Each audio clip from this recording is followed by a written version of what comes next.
Aujourd'hui, dans Capsule mythologique, Cybèle. Divinité de Phrygie, Cybèle est sans doute l'une des plus grandes et des plus anciennes déesses du Proche-Orient antique. Cependant, les sources historiques et archéologiques à son sujet sont extrêmement vagues et discordantes, et nous connaissons que très peu de mythes qui lui soient directement rattachés. Pourtant, Cybèle fut adorée avec ferveur dans tout le monde antique. Les Grecs l'intégrèrent rapidement à leur panthéon et l'associèrent à la déesse Rhéa et Déméter. Plus tard, ce sont les Romains qui l'intégrèrent à leur cosmogonie. On raconte que la réputation de Cybèle était telle que lors de la Seconde Guerre punique, la République romaine en grande difficulté envoya une délégation en Asie mineure pour rapporter le bétil de la déesse, une pierre sacrée la symbolisant. Un temple fut alors érigé afin qu'elle vienne en aide aux soldats, et Cybèle prit dès lors une place à part entière parmi le panthéon romain. Sous toutes ses formes, orientales, grecques ou romaines, cette divinité se présente avec les mêmes caractéristiques. Grande mère des dieux, des hommes et de la terre, Cybèle est l'incarnation de la puissance fertile et sauvage de la nature. Représentée traditionnellement sur un char ou sur un trône, elle est associée au lion, symbole de cette puissance sauvage.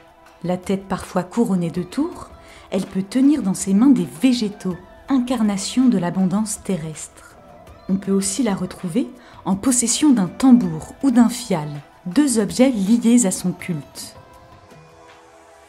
Souvent, Cybèle est représentée en compagnie d'Attis, un jeune homme doté d'un bonnet phrygien. Ovide raconte qu'Attis était un berger de Phrygie dont Cybèle tomba éperdument amoureuse. Attis fit vœu de se consacrer à la déesse et de garder une virginité éternelle.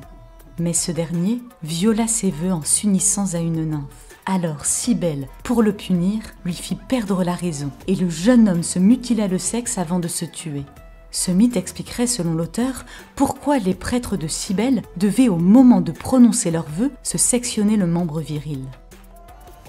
Au Mudac, nous retrouvons la déesse dans l'œuvre de Francesco Albani. Cybèle, mère des dieux et de la terre, est assise sur un trône au centre du tableau. Nous la reconnaissons à sa couronne cannelée évoquant les créneaux d'une tour et aux deux lions qui l'encadrent. La déesse mère est entourée de 4 divinités. Cérès, déesse de l'agriculture et des moissons, Bacchus, dieu du vin, Flore, déesse des fleurs et du printemps, et Pomone, divinité des fruits. Au pied de ces dieux s'affairent 4 petits angelots pouvant évoquer les 4 saisons. L'ensemble de cette composition est dominé par Apollon, dieu de la lumière et du ciel qui perce les nuages de son char. Francesco Albani, adepte des compositions ingénieuses et allégoriques, nous offre un tableau savamment construit. Les protagonistes de l'œuvre s'inscrivent dans une pyramide dominée par la déesse Terre. Les 2 pans de cette pyramide semblent enveloppés par les raies de lumière issus du char d'Apollon.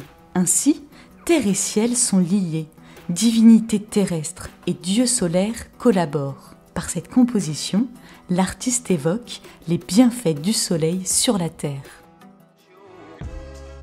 Merci d'avoir suivi cette vidéo jusqu'au bout. Si vous souhaitez en savoir plus sur nos collections, n'hésitez pas à vous abonner à notre chaîne YouTube et à liker notre page Facebook.